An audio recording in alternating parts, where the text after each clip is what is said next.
Ito, may papakita ko sa inyo. Ginawa ko siya ngayon. Chunky bouquet flower. At dahil wala akong green, dahil white tsaka red lang yung available kong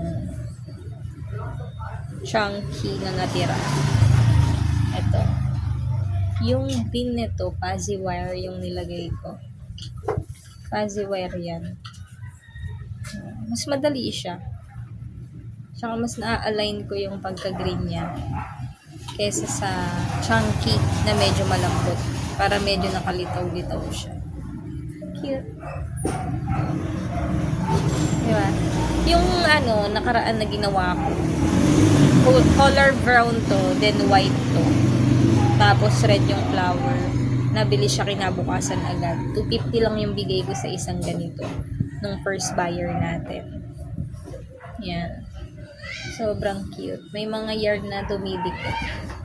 Kasi ngayon pagkakakat nung yarn. Yan. Mga dumidikit lang yan. Pero ang laki nito, parang kasi laki ng mukha ko. Diba? Yan siya. Kasi laki ng isang palad ko.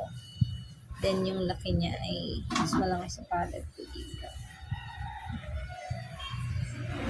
Good for any occasions. Monthsary, anniversary, gift. Yan. Ito, hindi pa siya nagpipade yung kulay niya kasi nga yarn cotton yung gamit natin. And chunky yan. Sobrang kapal ng yarn na yan.